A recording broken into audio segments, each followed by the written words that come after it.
Insanity, or some might call it hysteria. Derived from the Greek word for uterus, the hysterical state was believed by many for too many years to be a woman's disease of the mind caused by her own unfortunate femininity. And while it might be treated, a woman could never be cured of her naturally weaker constitution. So often, imprisonment was seen as the only recourse. Such was the case at the Women's Insane Asylum on Blackwell's Island, now known as Roosevelt Island. To be sent there meant to never escape, to never return to the life one once knew. Except, of course, for the relentless Nellie Bly, whose journey into the madhouse threatened her own sanity. But it was all for the sake of the story. The 11th Day was recorded live at the Slipper Room on March 25, 2018. It was part of our show, The Secret Files of Nellie Bly. My friend Nellie often talked to me about her collection of secret files that she kept among her papers that contained many stories that her publishers would not or could not print. I would still love to see these papers with my own eyes, but after her death, much was mishandled by her surviving and constantly bickering relatives. Those papers could very well be lost forever. Fortunately, she shared with me a considerable number of these clandestine anecdotes in our own letters and on occasion when we gossiped over dinner and cocktails. Tonight, I shall take certain items of Miss Bly's, news articles written by her that are very much a matter of public record, and shall add some additional insights based on knowledge I received from Nellie Bly herself, where necessary. But perhaps I'm getting ahead of myself. It's easy, I'm afraid, when it comes to Nellie. So much to say and never quite sure where to start. It surely made my job as her editor problematic at best, though it was certainly never dull. She'd come to New York City from Pennsylvania, desperately in search of something more, and she found hardship, unemployment, and poverty. Penniless and jobless in the Big Apple is enough to drive even the most stable of us to madness. Of course, those who have nothing to lose may take the greatest risks. From the moment she set foot in our office at the New York World, there was a certain shift in the air. Maybe it was just the fact that she had the audacity to take on the publisher of the paper, Mr. Joseph Pulitzer himself.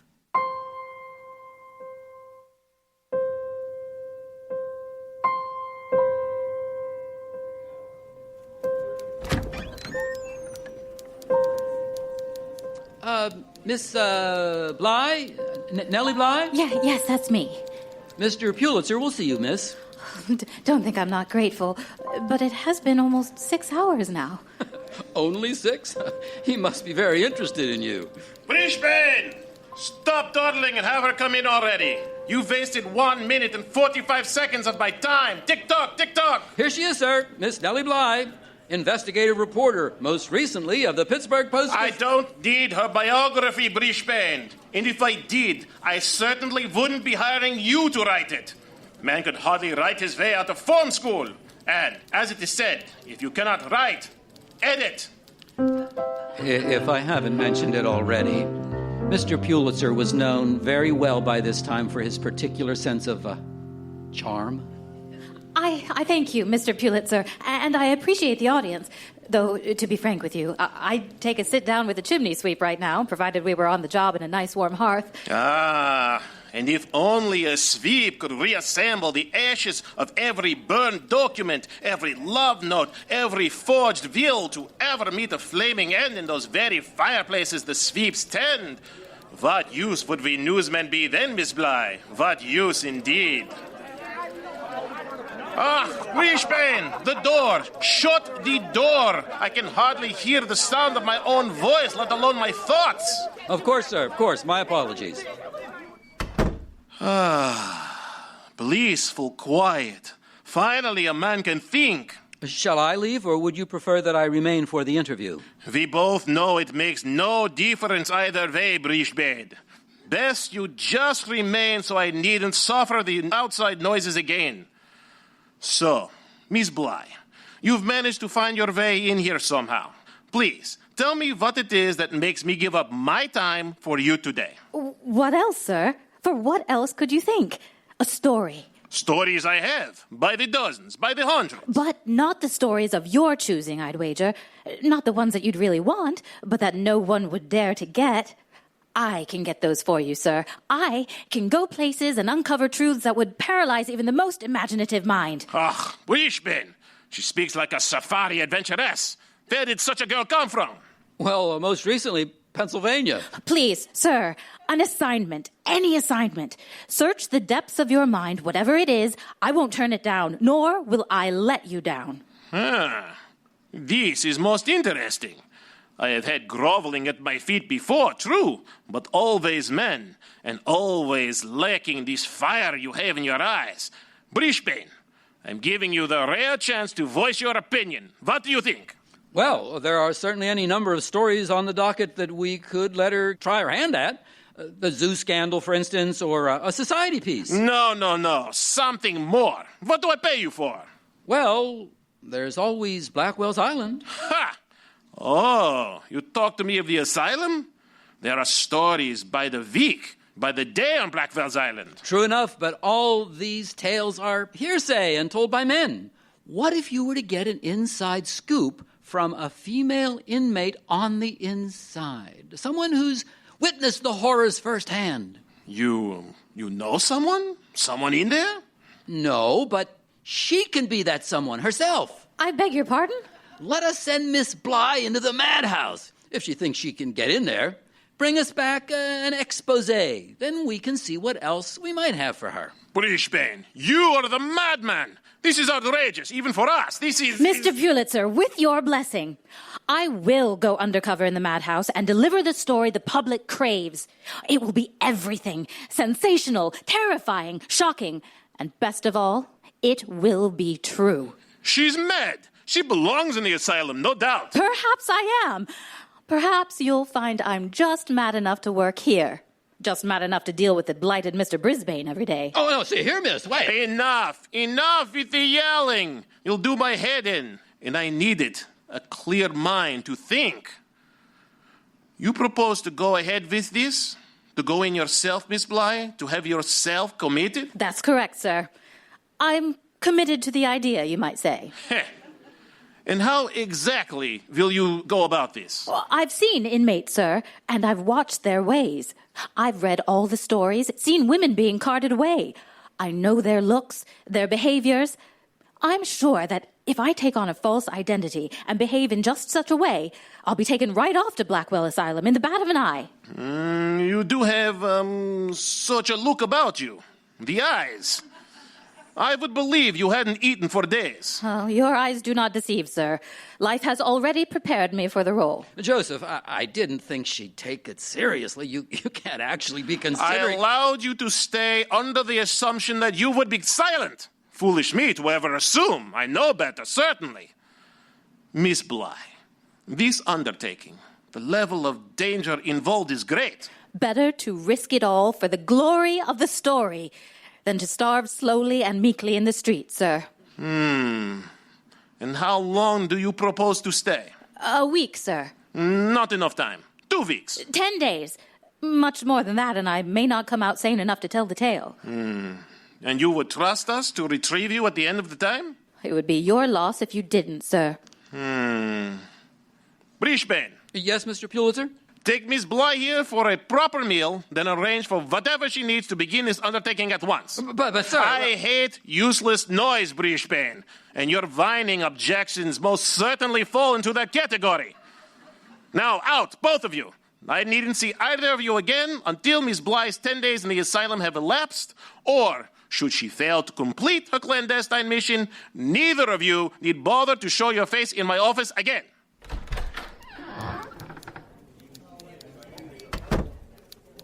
What have you done? How could you accept this madness? What have you gotten me into? The ride of your life, Mr. Brisbane. Just you wait and see. Now, what's for lunch?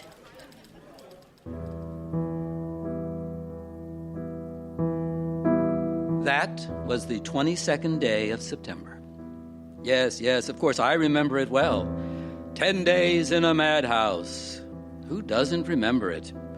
I never, for the life of me, thought that anyone would accept such a challenge, but Miss Bly, of course, was not just anyone.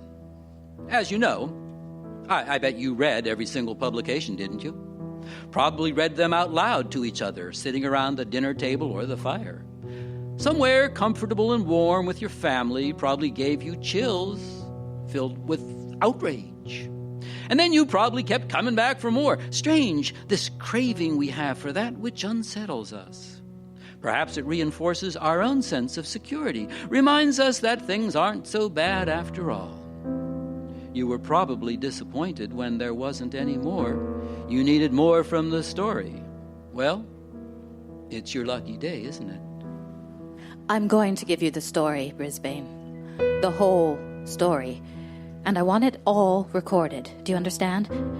Even if it never hits the streets, I need to know that this actually happened. Miss Bly told me everything.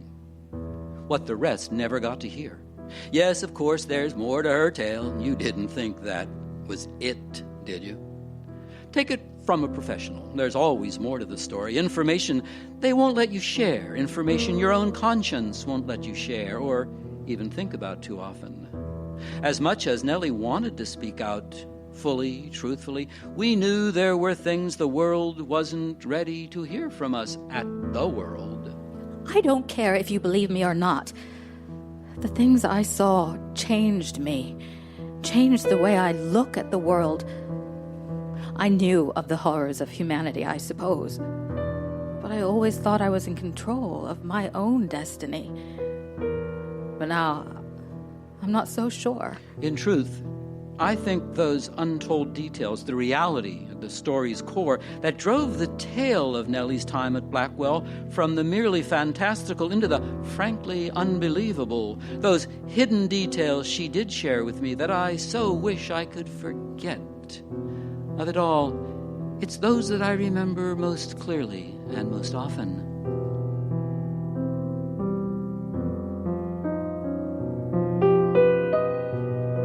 Getting thrown in a madhouse isn't as hard as you might think, Brisbane. Though I wouldn't exactly call it easy either. When we parted ways, and by the way, thank you again for that delicious coq au vin, I set about my mission. I assumed the identity of Nellie Brown, the initials of which agreed with my own name and my linen, so that there would be no difficulty in keeping track of my movements and assisting me out of any difficulties I might get into. There were two routes to commitment at the asylum, I might assume. Through a house of one of my friends, or through the police courts. Unfortunately, to get me to Blackwell's Island, my friends would have to feign poverty, and unfortunately, for the end I had in view, my acquaintance with the struggling poor, except for my own self, was only very superficial. So, I secured lodging in a boarding house, the temporary home for females, number 84 2nd Avenue. Upon entering, I assumed what I hoped to seem a dreaming or faraway appearance.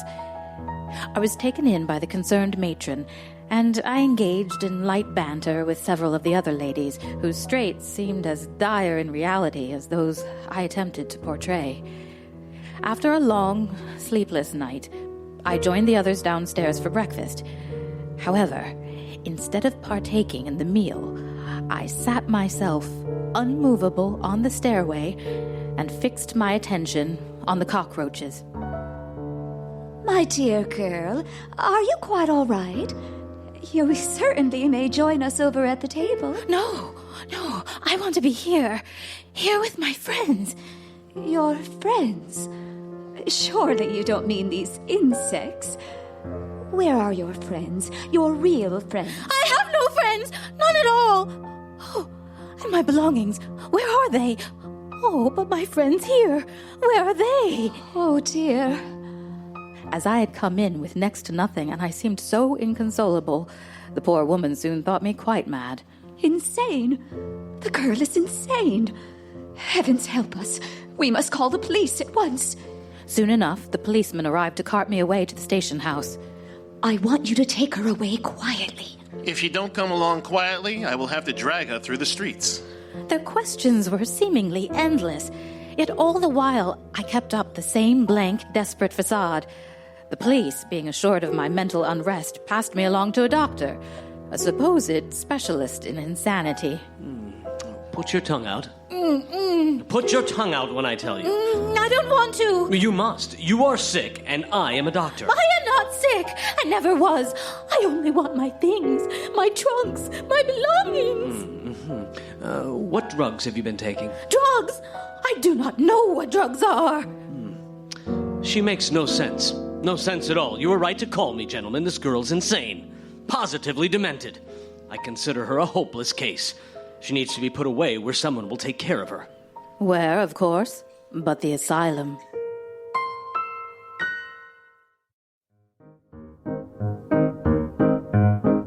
Sounds like Miss Nellie might have bitten off more than she can chew. Will she escape the madhouse with her considerable wits intact? We'll find out in just a moment. But first, the moon is quite full, and I think things are about to get hairy. This episode is brought to you by 4hims.com, a one-stop shop for hair loss, skincare, and sexual wellness for men. Oh, Larry, this isn't the way. No, it's the only way. You haven't looked at me the same since you started to lose Don't say it! It's not true. I love you, Larry. Oh, my beautiful mane. It's fading. And now I must do what I must do. Don't eat that Wolfbane formula, Larry. It might not be... Too late. Oh, but aren't there harmful side effects like homicidal mania?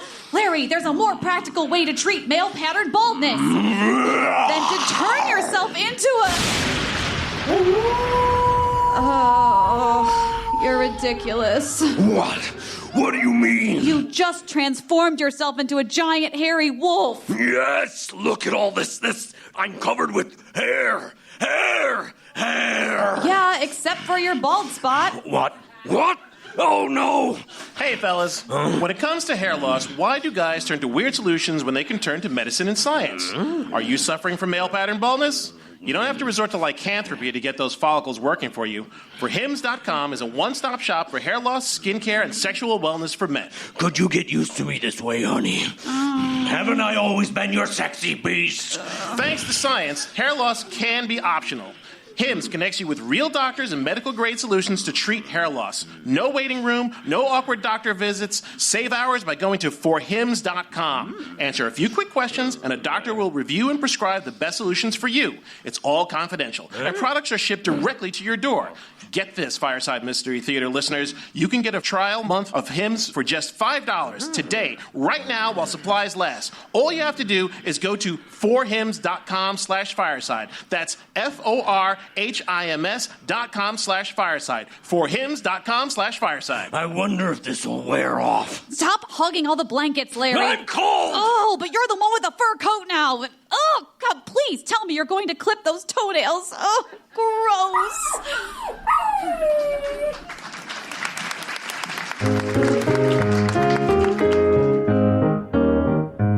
Poor Larry. Hopefully he's learned his lesson. There's no substitute for good science. And remember, 4hims.com offers more than just hair loss solutions. Did you know that over 25% of new ED cases are guys under 40? It doesn't just happen to older fellows. Let's face it, it affects many of our relationships. But as it's all part of being human, we should be able to talk about it, right? Fortunately, it's not just something we can talk about. It's something we can actually do something about. Hims eliminates any needless shame or awkwardness and connects you with real doctors and medical-grade solutions to treat ED, as well as hair loss and skincare issues. It's totally confidential. Those uncomfortable doctor visits are now a thing of the past. Go to forhims.com/mystery to try Hims for a full month, for just $5. Now, back to the 11th day.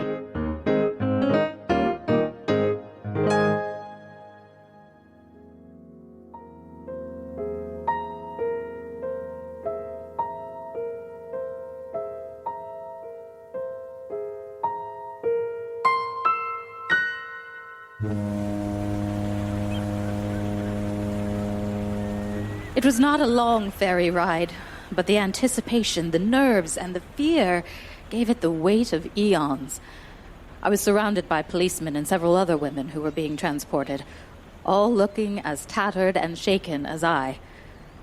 Only one woman seemed to stand strong. She looked ahead at the looming asylum with what seemed like a sense of pity.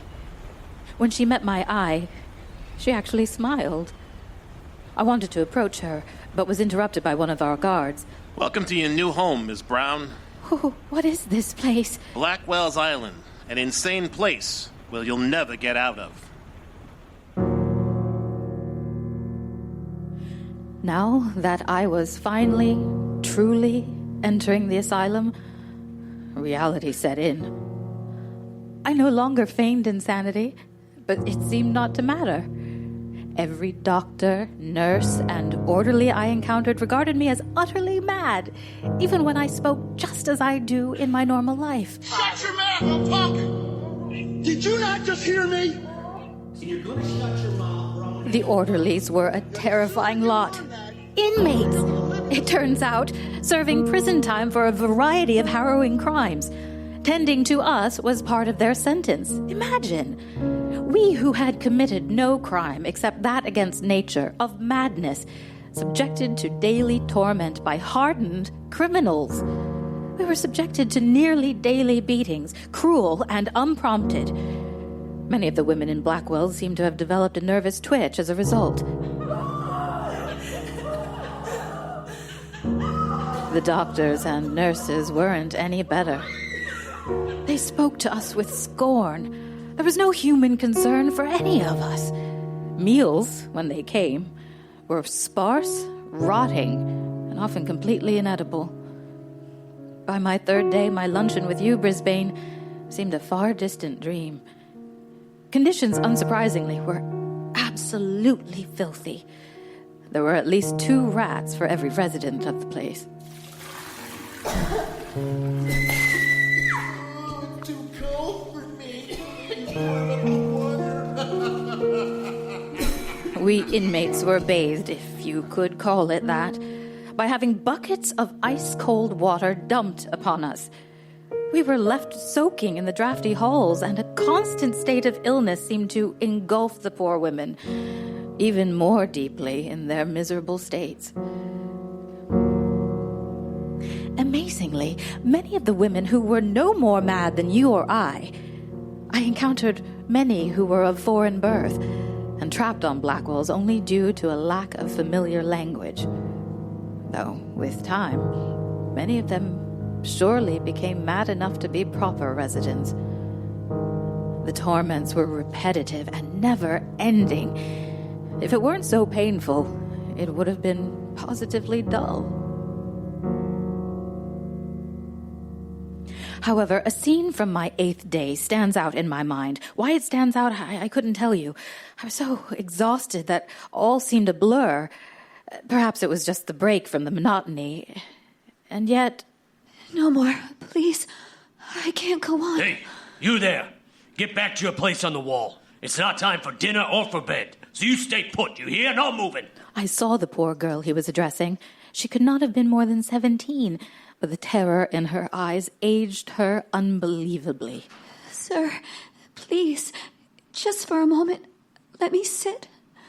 For just a moment. Hey, get up. I see you faking there, pretending to faint. Get up, lazy, get up. Get up, I said, or I'll make you get up. I looked on in horror as the guard prepared to beat the poor girl with a large mallet of some kind. I was frozen in place with no idea what to do. Suddenly... Get him off! Get him off! Get him off! Help! The colony of rats seemed to disappear as quickly as they came. The other women stood around in silence, gazing down at the poor unconscious girl. I stooped to help her up, and as my eyes wandered over the others, a familiar face came briefly into view. The woman from the ferry, looking directly at me. I tried to call out to her, but I stumbled under the girl's weight, and when I looked back again, the mysterious woman was gone. If the days were treacherous, The nights were far, far worse. All of the aches and pains from the day settled into your bones, and the cold, relentless draft offered no reprieve. And of course, there were the noises. What are you doing? Stop it. Stop making all this noise. If you never knew exactly what was happening, the pictures drawn up in your mind painted a clear enough picture of misery. Following my 10th and final day, a day full of rank food, blistered hands and feet, chattering teeth, and barely a drop of muddy water to drink. I lay on that wooden, itchy plank that served as a bed and reflected upon my time. Suddenly, I was startled from my painful reverie by a sound in the bunk next to me.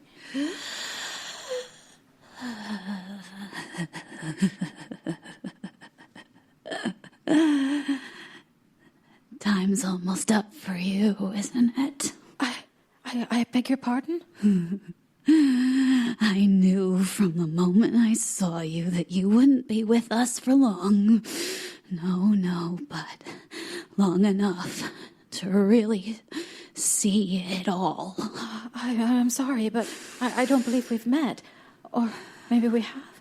I can barely see you. It doesn't matter. What matters is that you were there. And now you're here. And tomorrow you will be there again. Only now, knowing all you now know, there's none else would or could get that chance. Just you, Miss Bly. It's Brown. Miss Brown. You must have me confused. No need for the lies, Miss Bly. We get enough of those every day. Lies in the form of food and water that cannot sustain us. Lies in the form of care that destroys us. How do you know my name? And that I'm leaving? How could you... Did Mr. Pulitzer send you too? I was sent here, and not by choice, and not by your Mr. Pulitzer. Longer than the rest, I've managed to hold out here. Of the tale you will tell, I could unravel 20, I think. But no need. You were the only one we needed. It's for my job. The job I want. The job I need. But I had no idea, not even in my wildest imagination, what I would find here. If I can help, if I can tell this story and get you all the help you need, damn the job and damn Pulitzer. This is what matters. I'll come back and starve myself amongst you, if need be. I see you would. There is fire in you. Your spirit burns inside you as mine once did. But there is no need for a greater sacrifice than you have made, Miss Bly. Your words and your story, giving voice to the voiceless, remembering us and remembering me. But who are you? I can barely see you. You see well enough. You know. And indeed, somehow, I did know. Through the black, I could see barely anything but an outline of her body, and those eyes, full of pity as they were that day I saw them on the boat, and again in the hall. But never had I seen her at any other time during my stay. I would have known. I had sought her, and only when I least expected it did she appear. I was right to bring you, the champion of our cause. Do not let us down, Nellie Bly. Greatness awaits you, but you cannot go on. No, you cannot go on if you leave us here in darkness. If you forget. I I was sent here by the editor, by Mr. Pulitzer. How could you... I brought you here, Nellie Bly. I did. I've been here so very long, practicing, sending out spells, talking to the cockroaches and the rats. Every vermin who walks free in this city is the soul of a patient, an inmate wrongfully imprisoned and ruined, you see. We brought you here. Perhaps through this editor, but you're here now, and you are one of us, even when you go. And when you see the rats and the cockroaches in the streets scurrying, they'll speak to you, and you'll remember, and you'll know. Perhaps it will even be me that you see, finally free.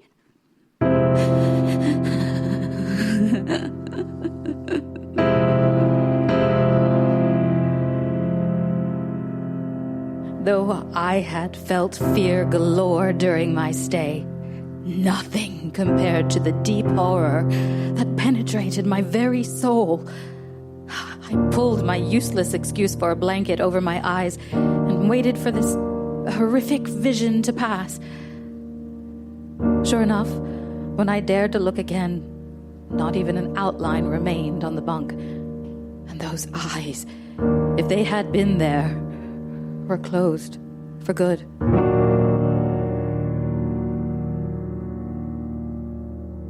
Come the next morning, it was time to go. And you know the rest from there. Indeed. You were there. Yes, indeed, indeed. Though I hardly recognized you. As malnourished and pathetic as you were on that first day we met, I was unprepared for the ghoul who would take the ferry back to Manhattan with me that day. The insane asylum on Blackwell's Island is a human rat trap. It is easy to get in, but once there, it is impossible to get out. Luckily, I had my own trick to spring the trap, but had I not, or had Pulitzer and you decided it wasn't worth it to dig me out after all, I have no doubt I'd have spent my life there and eventually gone as properly mad as a hatter. Undoubtedly. And the story will be a smash success. I've been poring over your pages nonstop. Remarkable. But, Nellie, about the patient? What about her? It's too much, Miss Bly. All these other details, the gruesome reality of the situation, it's enough. It's already making a huge stir, and talks of reform are in the pipeline as we speak. Not only was it a great story, but a great service you did, Nellie. But what of the patient? Surely you must see that it was all in your mind, this woman. You were starving, exhausted, and you do have quite the imagination. I saw what I saw, sir, whether you see fit to print it or not. And to disrupt what we have going on now, just when policies are being changed for the better? For what, Miss Bly? A ghost story? You must understand our situation. Sensationalism is one thing, but this is plain absurd. And yet you saw them, didn't you? When we got off the ferry? What are you talking? I saw your face, Brisbane, and I know you saw them. The rats, staring, unmoving behind those barrels, like they were looking straight at us. Dock rats, hideous creatures. Surely I saw them, and they gave me quite a fright, I will admit. But they have nothing to do with your time at Blackwell's. Or perhaps you'd like to keep talking about psychic rodents and end up right back in the madhouse? You needn't print that part, of course. I understand. Just so long as you know, and I believe that you do, that my trip to Blackwell's Island was no mistake, and it was no more your idea than it was mine. We have no control in this rat trap of a life, Brisbane. Eventually, it shall snap down on us all.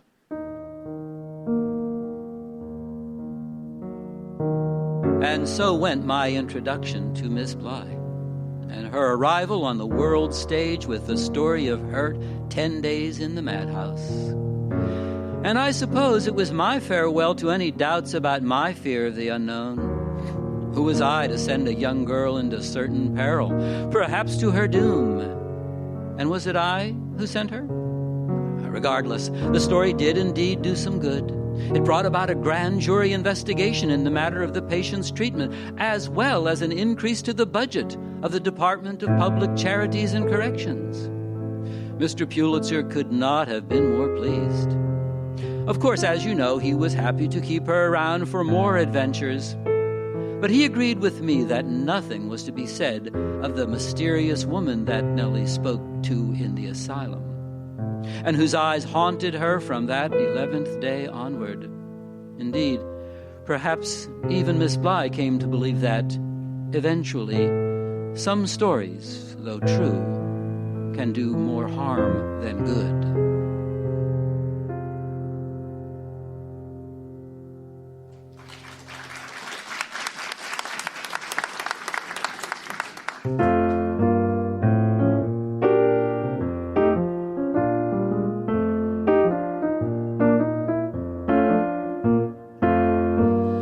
Frankie and Johnny were sweethearts.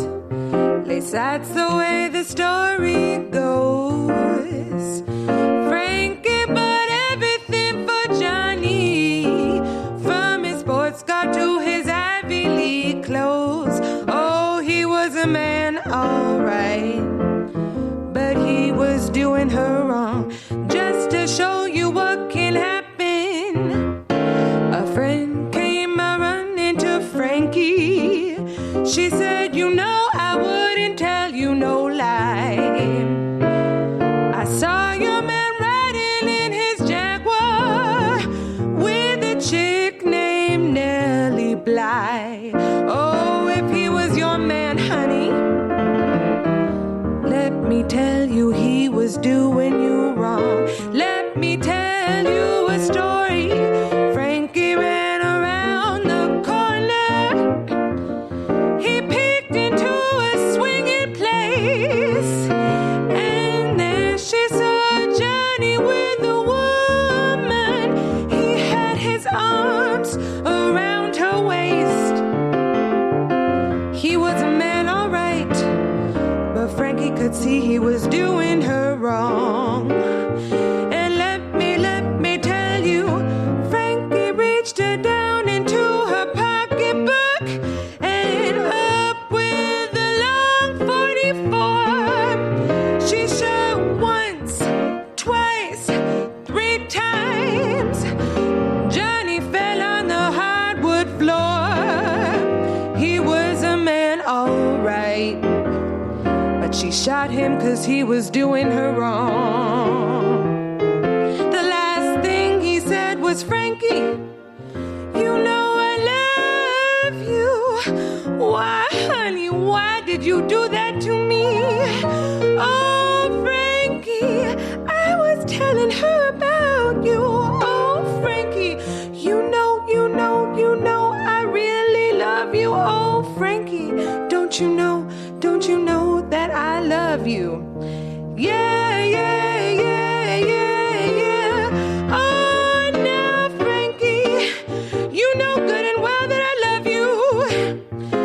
Frankie, I'll always love you, baby. Frankie, you know I can't do without you. Frankie, you know I love you. I know I was doing you wrong. Frankie, baby, you know I love you.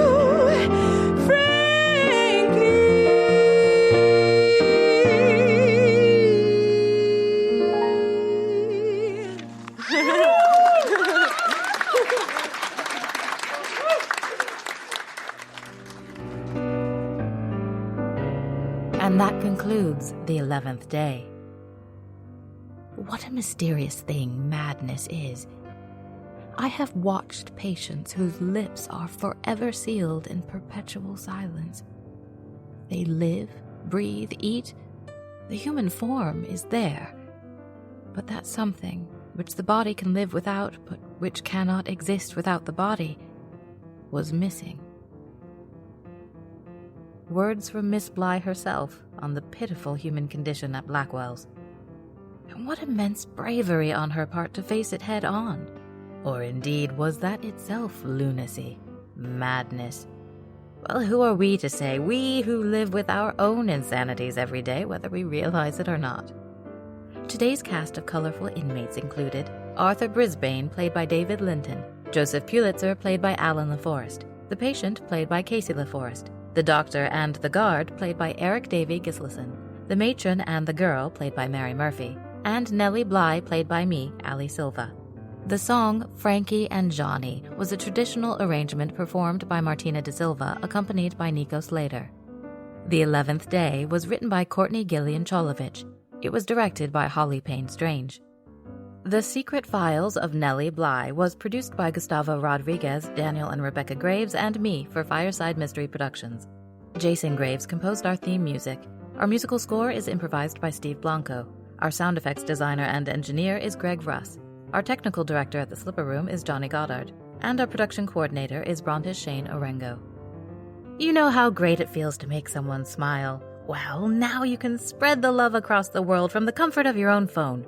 We hope you'll take a quick moment to give us a rating and review on Apple Podcasts. Your feedback does a lot to keep the lifeblood flowing in our little production company. And while you're at it, if you haven't yet, subscribe. You can also see what we really look like when you find us on Facebook and follow us on Instagram or Twitter with our handle @Fireside Mystery.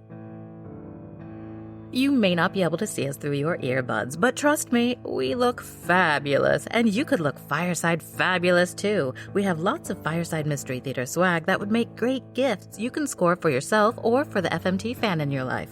T-shirts, hoodies, pillows, totes, mugs, notebooks, stickers, all sorts of cool kit with our logo. Lots of sales are always popping up too. Just go to firesidemysterytheater.com/merch and browse around.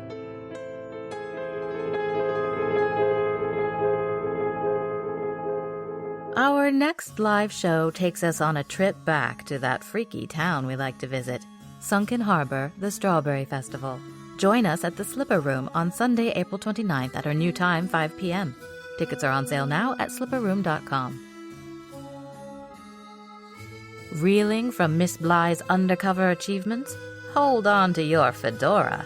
Be on the lookout for the release of February 4th, 1894, Nellie Bly and the Ghost. Our next podcast installment of The Secret Files of Nellie Bly will be sure to haunt you. We may have escaped the madhouse, but the insanity isn't over, listeners. Stay tuned. This is your own Ali Silva releasing you to your own imagination.